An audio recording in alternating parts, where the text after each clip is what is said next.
मानते हैं तेजस्वी जी की जाति जो है बिहार में एक बड़ा फैक्टर है?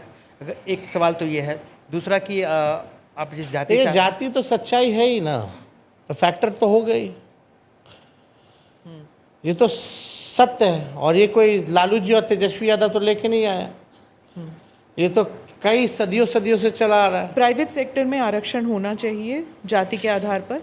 एकदम होना चाहिए। Two students I think want to ask a question. अच्छा, आप पूछना चाहते हैं?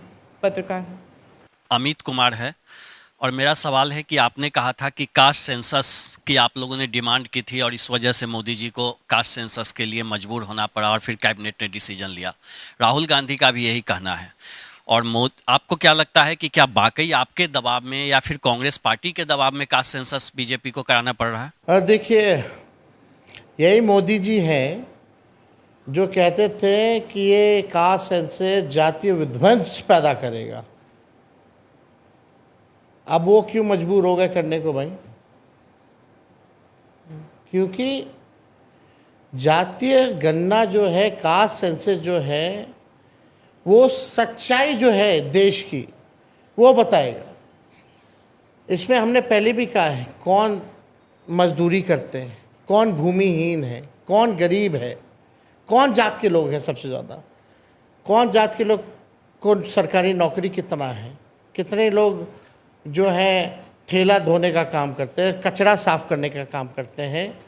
ये सारा पिक्चर जो है सामने आएगा, और अकॉर्डिंग टू दैट वो डेटा लेकर के आप जो साइंटिफिक डेटा जो आएगा, आप बजट आप उस हिसाब से बना सकते हैं। किसको कितनी ज़रूरत है उस हिसाब से आप जो है अपना आप बजट बना सकते हैं।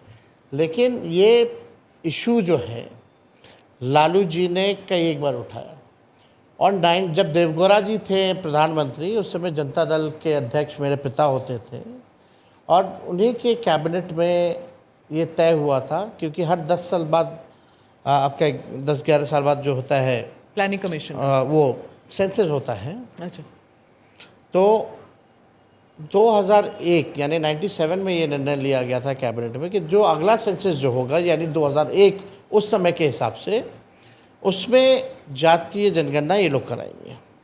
2001 में प्रधानमंत्री बने अटल जी, और भाजपा की सरकार ने इसको मना कर दिया, निर्णय को बदल दिया।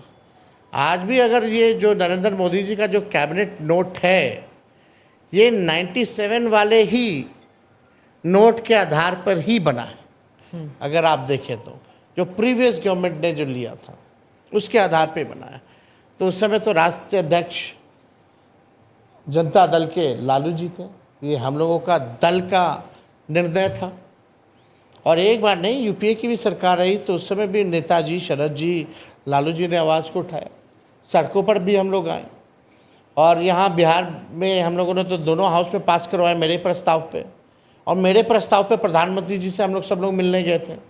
मुख्यमंत्री जी के नेतृत्व में मेरा ही प्रस्ताव था कि अगर वो ना माने मोदी जी तो हम लोग अपने बलबूते, अपने राज्य सरकार अपने खर्च पे कराएंगे, जो किया। तो ये तो क्रोनोलॉजी है। और उस समय भी जब हम प्रधानमंत्री जी से मिलने गए थे तो हमने जितने भी नेता थे, देश भर के बड़े नेता, उन सबको चिट्ठी हमने लिखा था। वो सारा आप देख लीजिएगा, सारा सब कुछ है। अच्छी बात है कि राहुल गांधी जी भी इस मुद्दे को बखूबी मजबूती के साथ जो है उठा रहे हैं। तेजस्वी जी, लेकिन सवाल उठ रहा है कि जो मुद्दे आप उठा रहे हैं वो भी राहुल गांधी बिहार में आके मुद्दे उठा रहे हैं। जैसे कि आपने कहा कि 2500 रुपये देंगे। राहुल जी कुछ कहेंगे, हम कुछ कहेंगे तो ठीक लगेगा? उन्होंने अलग से अरे एक ही अलायंस में ना है, नहीं, उन्होंने तो अलग हमारा मुद्दा तो हम लोग तय कर लेते हैं ना, थोड़ी हर चीज़ सड़क पे जाके तय करना। अच्छा, एक